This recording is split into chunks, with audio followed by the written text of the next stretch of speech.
Welcome to the Golden Age of Cardboard podcast, where we remember a time when stacks of cards were held together with rubber bands and Mickey mantles were put in bike spokes.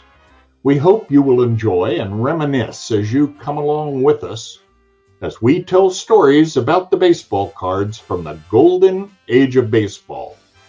We will examine the state of the vintage baseball card market and talk to some of the greatest collectors in the hobby. You won't be hearing us talk about any chrome or shiny cards here. Now, to take you on this retrospective journey, here's your host, direct from the shallow end of the gene pool, my son, Mike Moynihan. Yo and hello everybody, Mike here. Welcome to another awesome episode of the Golden Age of Cardboard podcast. Whether you're watching on YouTube, listening on podcast, I appreciate you being here. Today's topic is pretty timely. Today, I'm going to bring on a guest and we're going to talk through an issue that I think both of us have had some serious thoughts about, some things that are changing in my life that have caused me to think about this a lot more. And it's one of my becoming a great friend in the hobby. And he's relatively new to YouTube, but it's just blown up on YouTube. People love him. He does a lot of great storytelling, great videos. And he's got, the same as me, a face for radio. And it's none other than Greg Midlife Cards. Hey, Greg. Definitely have that face for radio. 100%. Yeah. How's it going? I'm doing great. How are you? I'm Good great. Easter? It was a great Easter. Yeah, we did sunrise service. So we woke up at before the crack of dawn. And we've got a beautiful spot that overlooks the community that we live on a hill. And did that up there. It was terrific. That is awesome. We had a massive turnout for church on Sunday, which was great in our little, where we go to church out by the ranch. And that was great. And then dinner with meals with family, and ate too much and all that fun stuff happened throughout the rest of the day. But yeah, great Easter. Our topic today, I want to talk about the general idea will be, can you be a collector? Can you still call yourself a collector and sell cards? And I want to talk about some of my experiences. I want you to talk about some of your experiences, because we might differ a little bit on this, and that'll be good banter for discussion. But where do you fall in that? If I just asked you that question, would you answer yes or no? And then why would you answer the way you would answer? Well, so I would say yes, you can be a collector and sell cards. I consider myself a collector and I sell cards. I don't sell a ton of cards, but I sell cards. It's hard though when you are using yourself as the example, because we probably see ourselves differently than others see us. So I think a good way to do it is to look at somebody else. And so when I think of somebody like who's a real collector, like one of the first people I think of is Orlando. I think Orlando is a true collector who loves it. He absolutely loves it. And he's sold a lot of stuff. Even after he was dealing, he was selling stuff to pay for stuff that he wanted that he didn't have. And they were gold cards. And he said, I've had these. Were cool while I had them. But now this is what I want. So I'm going to move in this direction. And I don't think Orlando using his cards to buy other cards makes him any less of a collector. He's sort of like the poster child of a true collector to me. So That's kind of my take. Yeah, Orlando, for those of you listening on podcast, he has on YouTube, his channel is called A Collector's Dream. It is unbelievable. His knowledge and just the way he talks about cards. He's romantic when he talks about cards. I feel like I need to turn the lights down and put on a little Barry White when he's talking about cards, because it's awesome. So if you don't watch him, you should.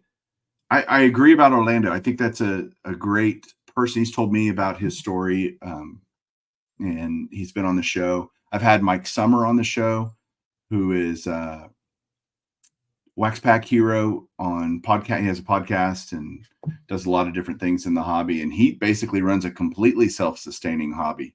He takes very little money out of his family budget, so to speak, and basically uses cards to buy other cards and trade and do things to get his collection where it is. And I used to, Greg, I'll admit, think that was made you less of a collector.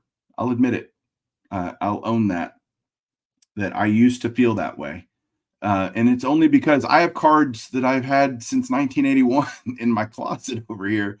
And I went so long without selling a card that I had. Now, from time to time, I would get dupes of stuff or whatever. And I'd be like, well, I don't need two of these, so I'll just sell one. Accidentally, I bought a card twice or whatever.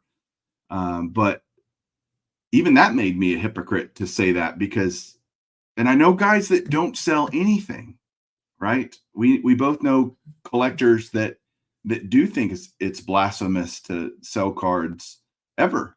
Like, if you're a true collector, you'll never sell a card. And again, I probably was in that camp for a long time, but I've had this recent transformation of thought, evolution of thought, maybe even, because we did a Chasing Cardboard episode where we went down to Houston, me and Ty, and met a dealer down there. He owns a shop and had used cards. He always had this philosophy: if I sell a card, half of the money goes towards family stuff, half of the money goes back into cards. And he happened to have a tremendous Pat Mahomes collection that he sold a bunch of it, took half of that money and adopted a kid, and then bought a farm and started his store, all with card money.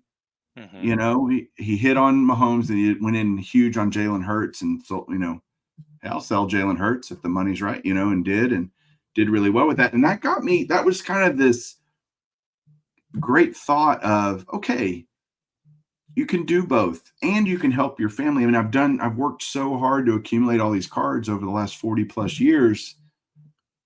To what end, right?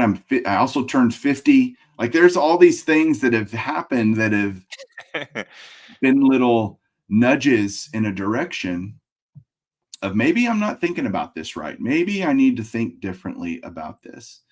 And so, hearing that guy in Houston and me turning 50, and Julie my wife, both of our wives are very tolerant, right? And understanding, and absolute angels, and awesome that they let us even participate in this hobby the way we do. But at the same time, Julie's like, what later? Where's the end? And I always pushed her away and didn't, she's been asking that question for a decade. It's not like that's a new question. I've just always ignored it. And for some reason, the last few times I've been thinking longer about that. I hope to live 25, 30 more years. That'd be great, but I don't know. All our days are numbered. We just don't know the number. And so what then? And so I'll get to more of my story in a minute. I want to ask you, Greg, when you said you've sold a few cards, what makes a card for you, okay, I'm willing to sell this? A card becomes I'm willing to, that's a good question. Well, a lot of the reason that there are cards that I don't ever want to get rid of is because of the story that goes with the card. And so, depending on how I acquired a card would affect my willingness to sell the card. I have some cards that are worth $2 that I absolutely wouldn't sell. So sometimes when you buy like a bulk, like you buy maybe like 4 cards in one deal, those cards are kind of less special to me than one card that you were hunting for and looking for it, and then you ended up finding it. And so the story of how you found it and how you acquired it makes it more or less special. But also, for me, my interests are always changing. And because I'm kind of going down this road that always has something different around each turn,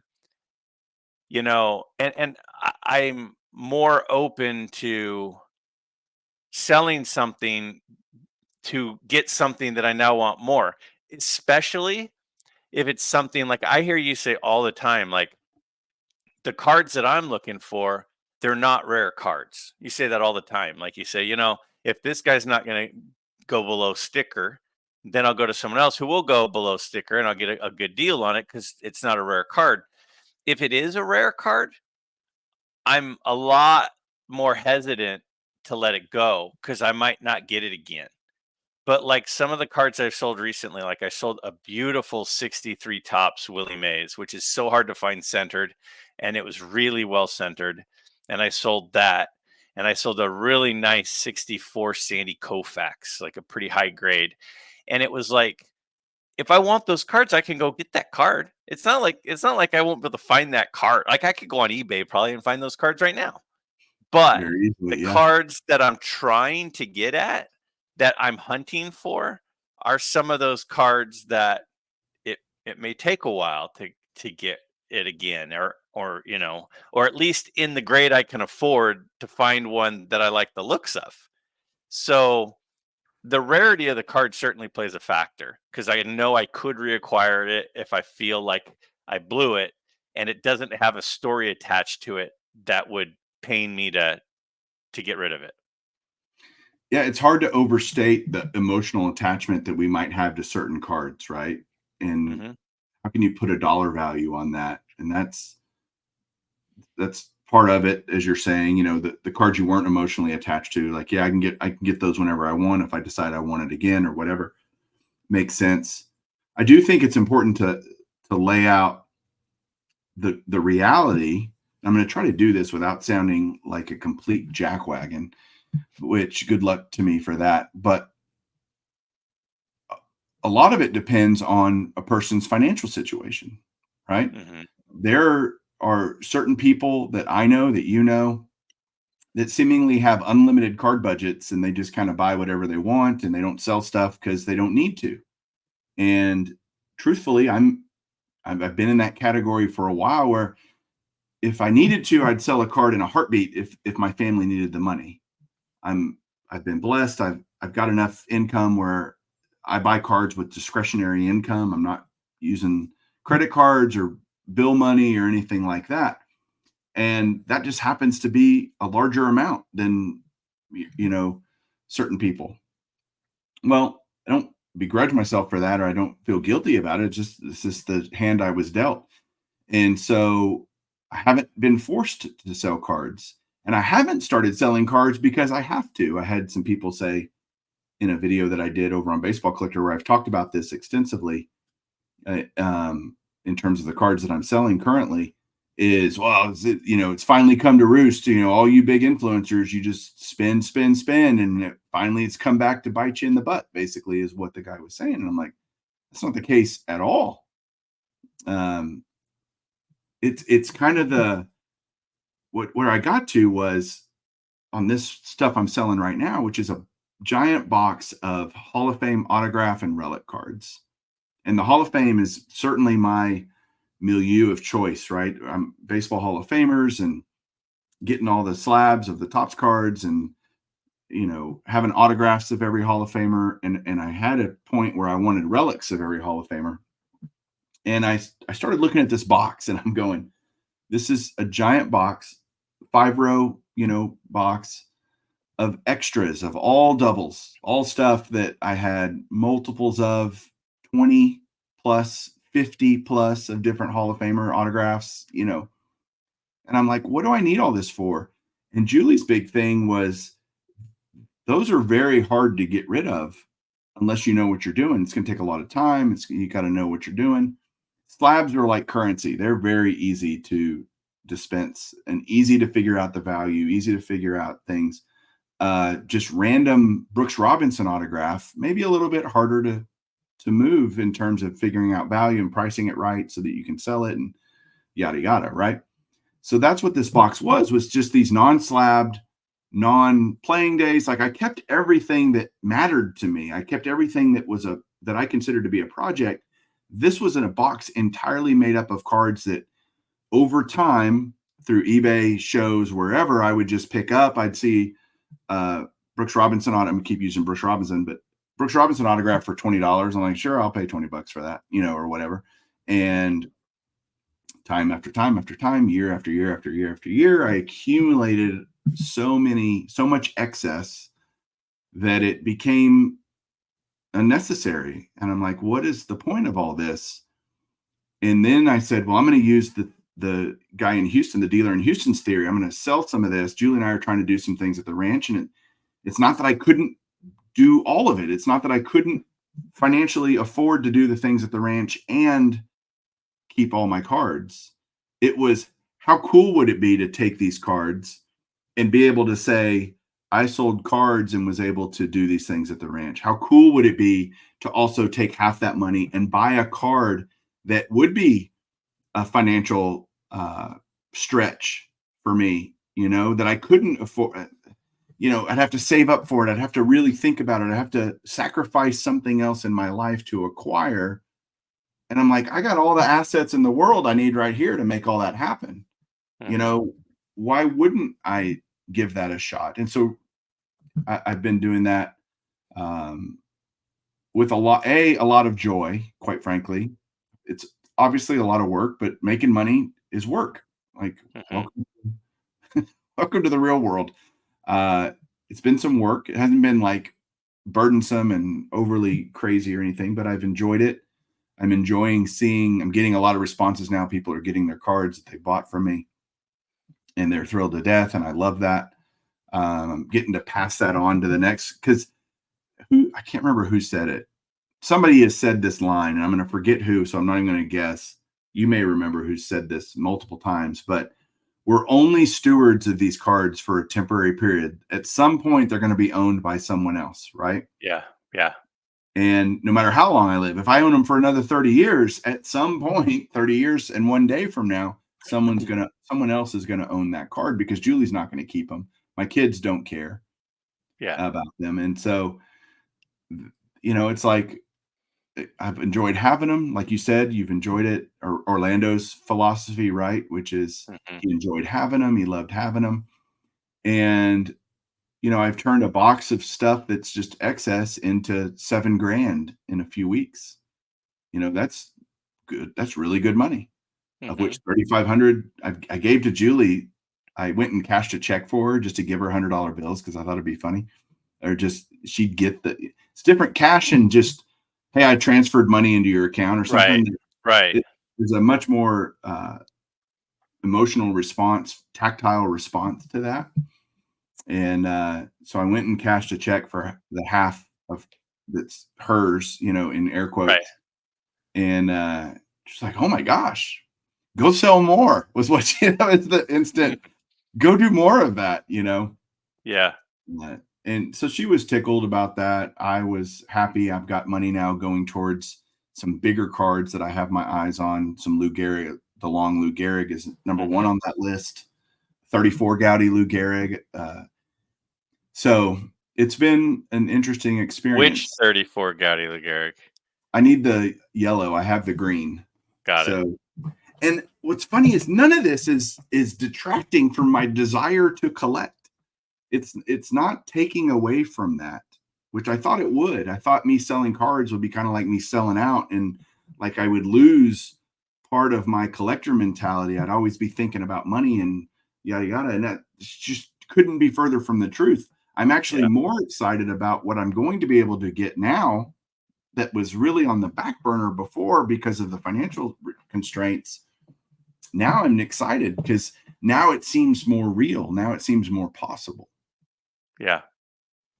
Yeah. I mean, I think one of the things you said in there especially hit home is, I think there are a lot of people who love cards and they don't have the discretionary income, at least not at the moment, to be able to acquire some of the cards that they want. And so if you're researching cards and learning about cards and reading about cards and watching videos about cards and experiencing cards, you start to acquire all of this knowledge, and that knowledge has value. And so I think that it's wonderful that somebody could literally learn about something to the point that they could make some money from it, and by making some money from it, be able to contribute that to make their collection possible. Because when you go to when you see these videos of these young guys that are, buying, Brock Purdy cards for 9,000 and selling it for 10,000, they're not really dealing with cards. Cards is just the currency that they're flipping, and they're day trading basically. But the person who loves 1965 Topps cards and it knows that set inside and out, and learns about that set and is able to use that knowledge to make some smart buys and make some money to afford some of the cards that they want, is now that's phenomenal, because I think, if anything, if you can make something out of nothing through what you enjoy, I that to me is a collection that I almost respect. Well, I do respect more than the guy who's just got deeper pockets and can go out and buy it all. Now, more power to that guy that could buy a bunch of stuff. Like, that's great. And if I had more money, I would buy more stuff too. But to be able to just grind it out and make something out of nothing is really cool. Yeah. You just said something there that is so critical in how I've transformed my thought, and that's the making something out of nothing. And where I'll go with that is recent experience, literally recent. Like, this is an ongoing thing that's happening right now. But because I've had opportunities to buy some collections, right? And when you buy a collection, I shouldn't say everybody, when I buy a collection, there's always going to be stuff in there that I need. There's going to be some stuff I need or want, and some stuff that I already have, right? And I don't need two of it. I'm not one of those guys that needs, 18, Carl Yastrzemski rookies. One is fine. I actually have two Right. of those, but that's a different reason. There's emotional attachment to that one. But I use that was a bad example. Any other card, like, I don't need dupes, right? I need one is good. Mm-hmm. And so seeing these collections and buying these collections and being a part of Chasing Cardboard and seeing all this, it's like, wow, there's a lot of cards out there that are still ready to be had. I went down to Houston and saw a collection with a gentleman, picked up a lot of stuff that I wanted from my collection. He wanted some advice on how to go about selling his massive collection. It was a huge collection, biggest I've ever seen in terms of value. It was crazy. But then last week, I'm going to leave all the names out and places out because this is still an ongoing saga. And I really want to be careful not to divulge too much. But I got a call from a friend in the hobby who said, basically, you got to FaceTime me right now. And he was at his local card shop, and a bunch of cards had walked in the door, which is what happens when you own a card shop. From time to time, people walk in the door with cards. This was an older gentleman that said, this is my dad and I's collection. And he was an elderly gentleman already. So I'm FaceTiming with my friend, and it's all the 33 Gaudy Garrigs, all the 33 Gaudy Ruths, an entire 33 Gaudy set on top of that, 2 DeLong Garrigs, which is kind of my grail card, right? So that was a big thing that piqued my friend's interest. He knew that's kind of a card I'm really hunting and wanting to get, along with the rest of the DeLong set from 1933. Wow.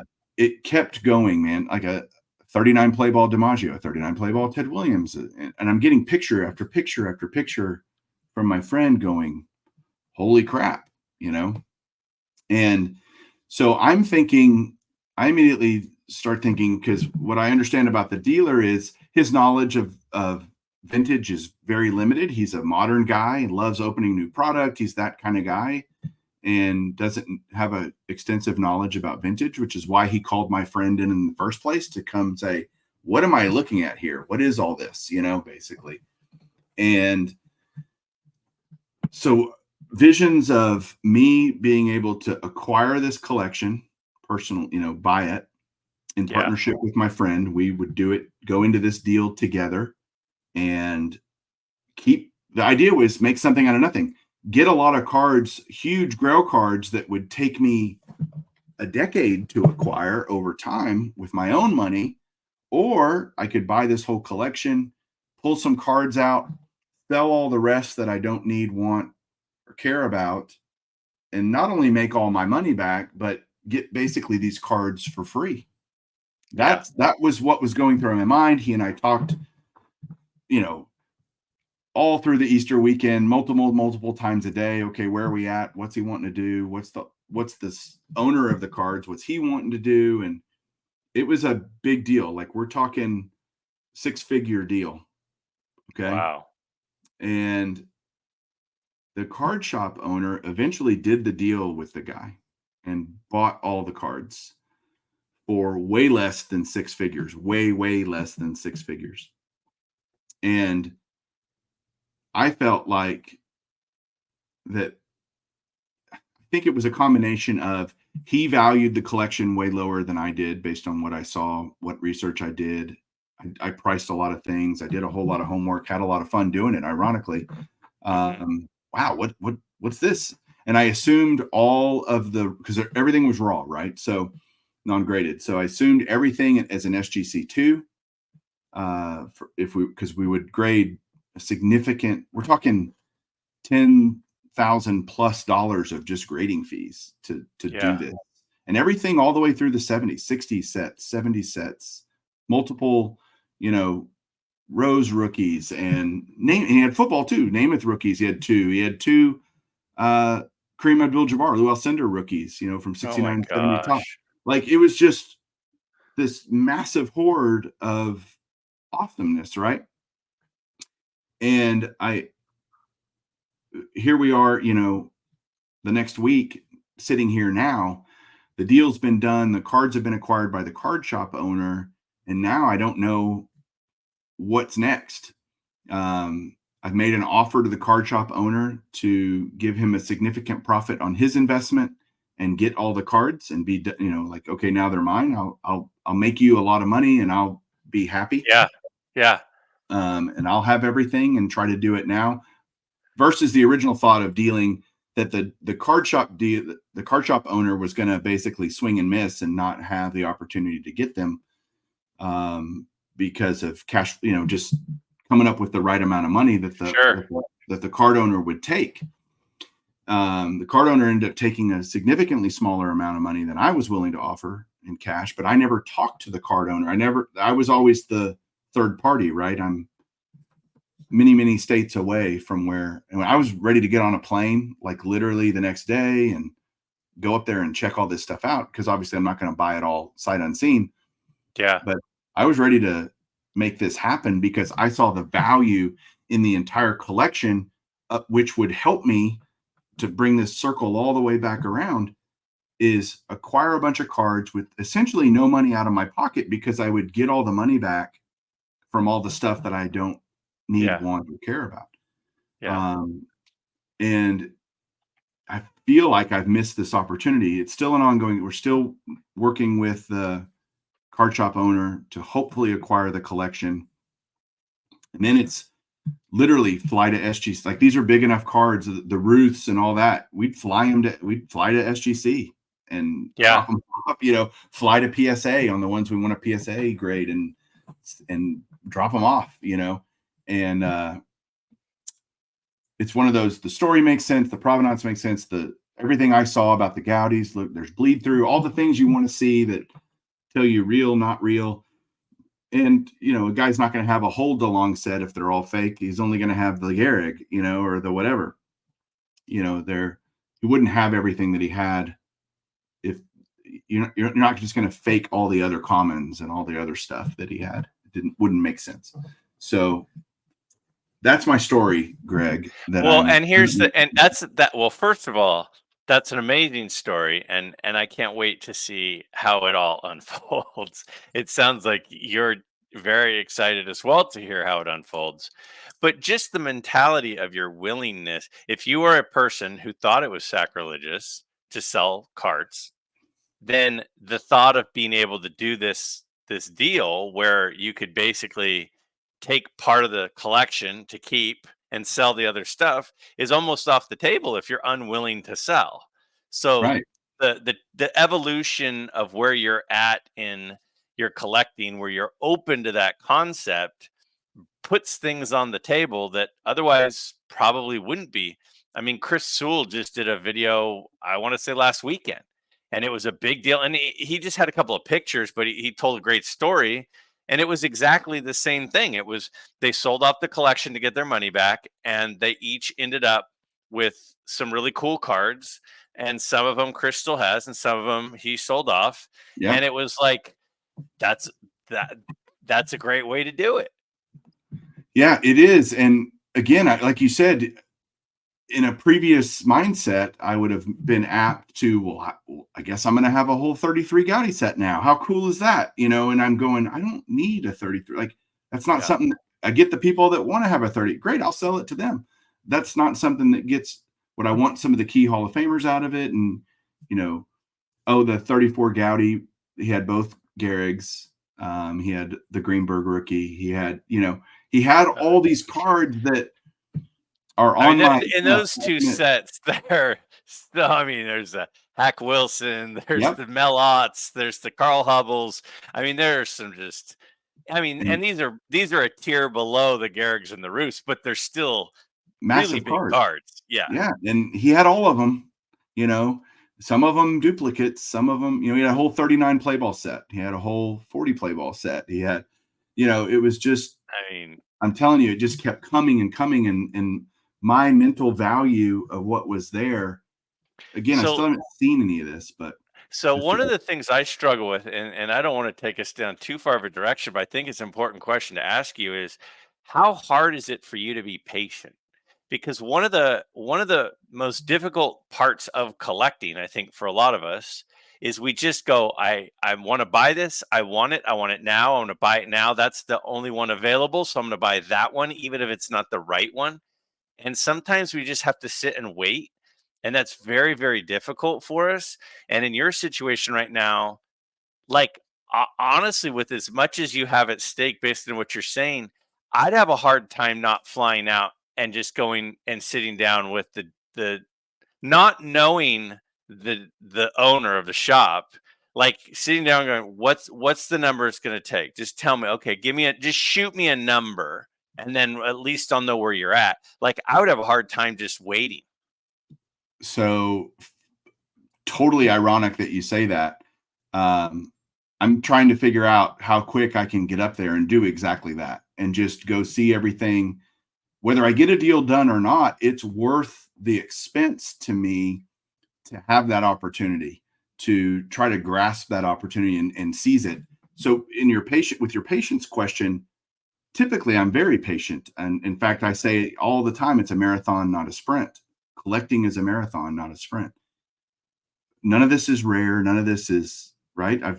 We've reiterated a lot of these points, all of which tie together and tell a good story of, hey, if you can't get it today, or you can't afford it today, it'll still be there down the road. And barring another pandemic, you might even be able to get it cheaper than you would today. So patience might serve you well.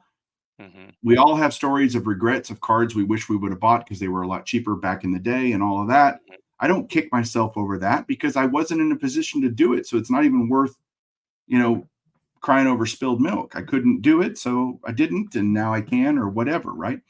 But with this, you're right. It's a unique situation where, honestly, Greg, I've had a hard time even sleeping. I think when I'm laying down in bed, I'm going, okay, what if I did this? What if I did that? I'm running through scenarios.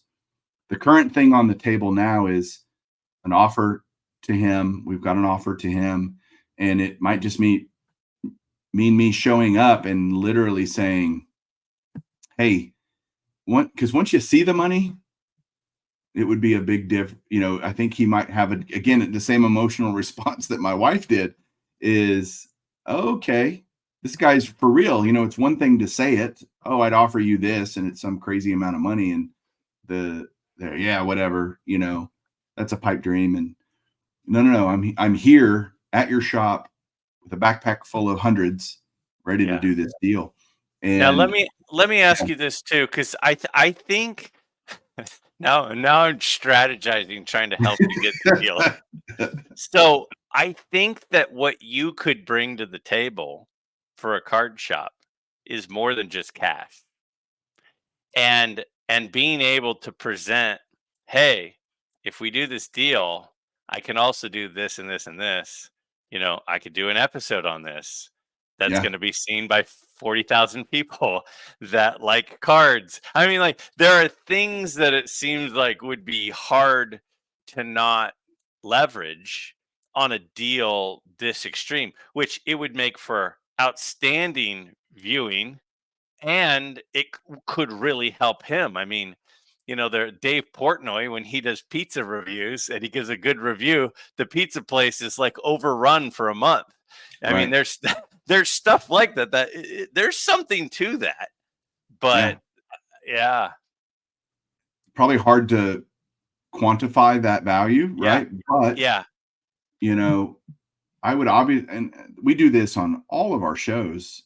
I'm not here to throw anybody under the bus. I'm not here to disparage anybody's character, or I want to promote them. And if the card shop owner was cooperative in letting a deal get done, and he does well too, by the way, it's not like he's getting off without making a tremendous amount of money in a very short period of time and dealing with something. I mean, it's like he's got to grade all these, and that's not a world he's in. Like, he yeah, has to learn all this, and that learning curve can be expensive and time consuming. All right, dude, you just want to run your shop. I'll give you some great promo, like you said. Like, that's great. And I think people would eat it up if they got to see this story unfold and see what happens with I mean, I'm telling you, man, these cards are just bananas. Oh, a red Cobb, T206 red Cobb, oh geez, T206 Cy Young, a T207 Walter Johnson. I mean, it's just oh my bananas stuff. It's gosh, like, yep, that fits. Check, check, check, check. Right. And here's the hard part. I'm going to have a hard time going, what do I sell? What do I keep? And because there'll be so much I want to keep, that's the key of selling cards that I'm learning, is you can't keep everything. As you acquire collections, whether it's on Craigslist or Facebook Marketplace, or your right, buddy down the street, you walk into the garage sale and he's got a bunch of cards. You got to learn, okay, what do I want to keep? What do I want to, try to get some of my money back, recoup some of my initial investment, etc. Our goal would be to recoup all of the initial investment and still have cards left over for each of our collections, just like you said, Chris Sewell. And we're using the Chris Sewell Texas Snowman model, yeah, yeah, actually, in the way we're thinking about this. And Chris Sewell has volunteered to go with me and look at this collection just for fun. oh So wow, I've already talked to Chris about it. I've been talking to some people individually, trying to pick their brains, ask their opinion, have them give me insight. I've gotten some really good ideas from everybody. The idea of promoting, doing some type of promotional yeah, help for the guy, yeah, that's a great idea. I hadn't thought of that yet, bringing that to the table. hmm, But yeah, showing up is definitely a possibility, where I'd literally yeah, just, all right, I'm coming, not knowing how this is going to turn out. Let's see yeah, if we can get a deal yeah. done. Yeah, just to even look at them to know if you should or shouldn't be sleeping at night. Right. Right. I mean, you might get there and go, "Oh, I'm really never going to sleep until this gets done." Or you might just go, "Oh, it's not quite what I thought it was." Right. I mean, it would at least give you more information. Yeah. So, it would make him know you're serious, and it would give you more information. And the other part of it too is, as we're talking about selling cards and stuff, the the the opportunities and ways to sell are so much broader now than they were. Like, I mean, with a collection like that, like, honestly, it's almost worth, like, getting a table at the National, you know? It's Oh yeah. almost worth, because you would probably save more by just paying the high table fee at the National than, trying to sell it and mail it and all the labor involved with that, just cash coming in and paying that one fee, and you could turn over a lot of it. I don't know. Like, that's Well, we've certainly explored. All right, let's get a bunch of it. What the first thing is, what do we grade? What do we, kind of, what do we put aside to keep? What do we grade, including the stuff we would keep? And then how do we sell it? Private deals, setting up at shows is obvious. I think shows have become so popular because it's such a great avenue to sell, because your costs are relatively fixed. And, if you have good stuff, you're going to sell a bunch of it and make a good profit. Well, and the And it's all records, lack cash. of records. Yeah. Yeah, it's all cash, right? Or most 99% cash for the most part. Right.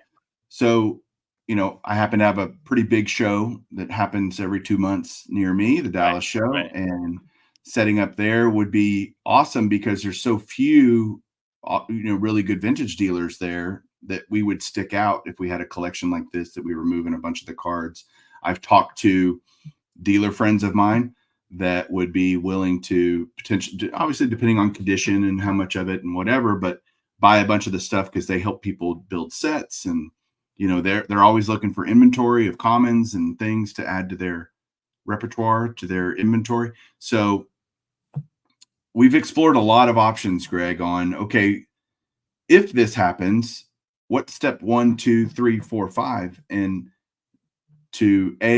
how fast can we recoup the initial investment? That's always number one. And what this really turned into a different discussion, but I kind of knew it would if we started talking about this.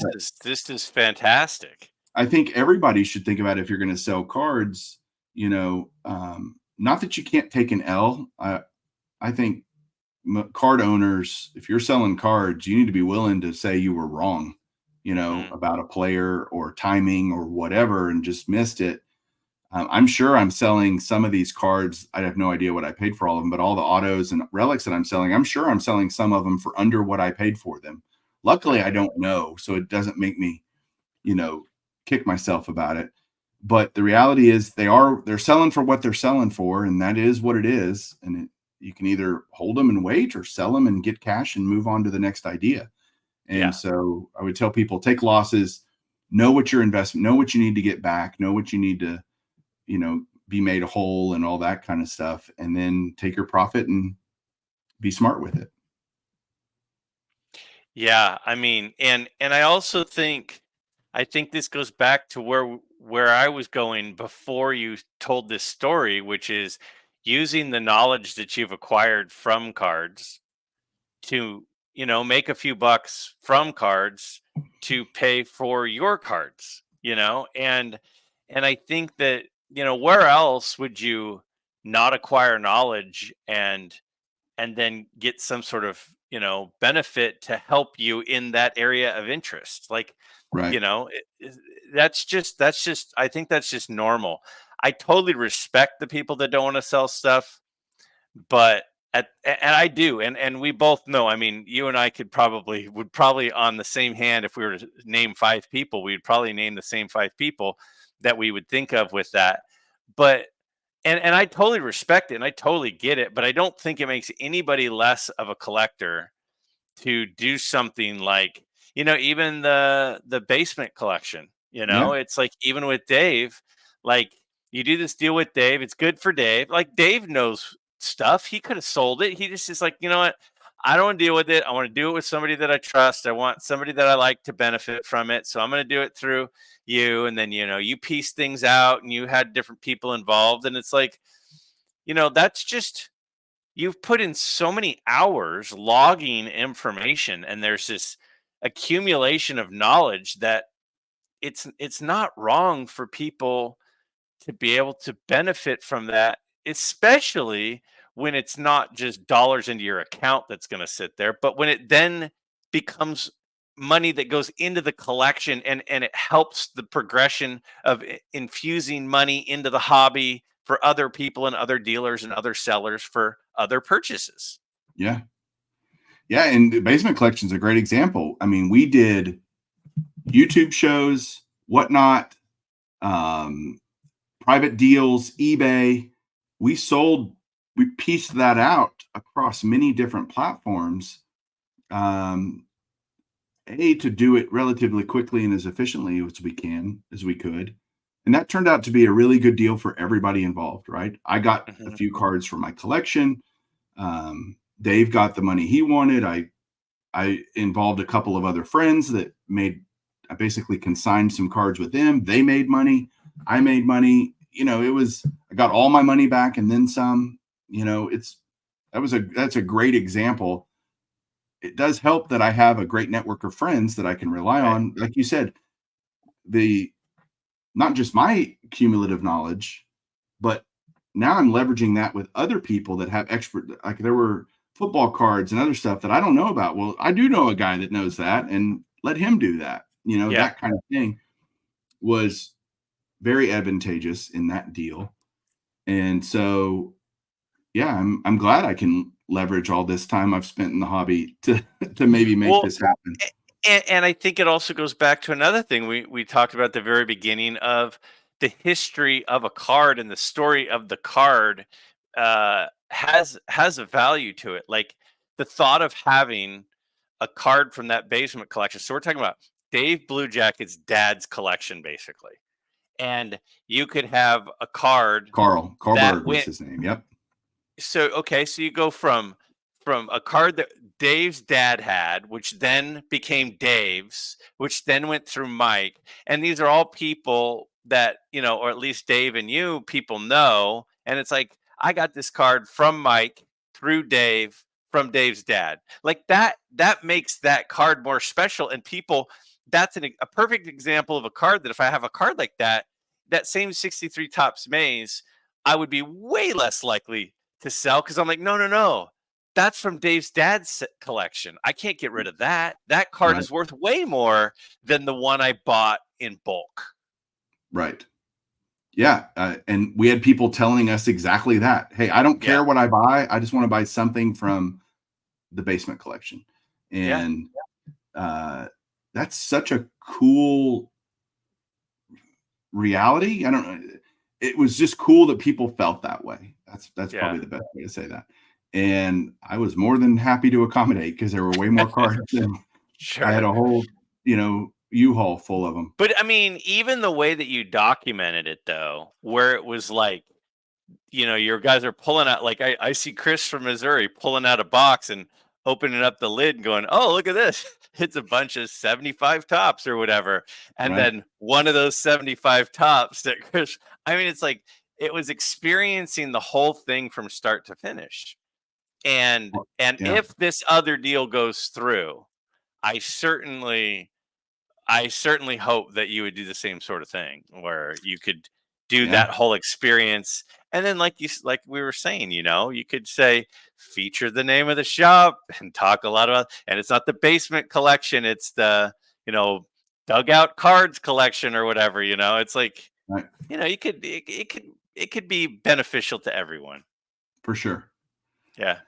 Well, man, we certainly covered a lot of stuff in this episode. I hope everybody followed along okay. And I'm with you. Of course, now I'm obviously doing this on a much smaller scale. It's not like I'm getting rid of everything or anywhere close. I'm selling a sliver to try to get some bigger stuff. I obviously think I've resolved it with my own, in my own brain that it's okay to do this.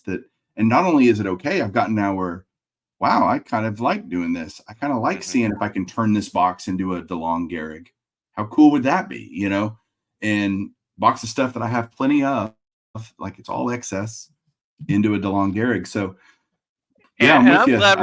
I'm glad we're talking about this because that was one of the things I've been thinking as you've been going through the process of making the sale of these cards and listing them and stuff. Is part of me was going, I wonder how Mike's gonna feel about this after. Like, is he gonna go, oh man, like, and after you sold the first few shipments go out, you're like, what am I doing? I don't think I'm doing the right thing. Like, I was kind of curious on where you were gonna be with that. But I think that it sounds like you're okay with it, which I think hopefully gives other people out there who have been hoarding and not releasing some things back out to others that might want it more, kind of permission to try it, because other collectors have tried it and it wasn't as heart-wrenching as they thought. Yeah. And I think you would agree. Like if it's your grandfather's baseball card that he passed down, don't sell that. Sell something that, that you can get again, like you said, that you can acquire easily. Well, just a quick story, and I Yeah. mentioned this on my channel once before, but my dad's got a great collection, and I told him the only card I really want from your collection, the only card that I would never ever sell is my dad's my dad's mom passed away and my dad was in college, and his dad basically moved out, basically sold the house, basically left everything behind, and his cards were in there, and he never knew what happened to his cards. And we were at a card shop a couple of miles from where he grew up, and we're going through the cards in the shop, and he's going through this commons box, and he sees a card, and it looked like he'd seen a ghost, and he pulls it out, and he had written his name on it, and this was my card, like, this is my handwriting, this is my card, I know what happened to my cards, like, this is one of them. And so he bought that card with his name, Mike M, on it, Right. and he still has it. And I'm like, that's the only card from your collection I have to have, and I will never sell. And it is literally a worthless card from, I think it's the 59 set. It might be the 60. I think it's the 59 set. So it's just, the story means so much more, Yeah. So sell the stuff that doesn't have a story like that attached to it, right? Exactly. And at least, like me, it took me a while to get there. I'm not saying it's overnight if you don't have that mentality, but I'm having a good time with it. And yeah, I've got some great stuff, and I'll keep all of you guys informed on where I land with this. It may be a big nothing burger and I get nothing out of it, but it'll be fun to take you guys on that journey if we can make this happen. So, Greg, thanks so much for being on the show this week, and appreciate your friendship. And Of course. I had a lot of fun as always. That was a great story. And I feel like I'm at Baskin Robbins looking for the little ticket where I can get in line for when the deal goes through, so I can get my crack at a few of those, because I know a few of those I'm gonna be calling you over. oh man, So it's good stuff. So yeah, I hope I get it. But cool. all right, everybody, thanks for watching. Thanks for listening. I will catch you guys next week for another episode, and keep collecting and selling.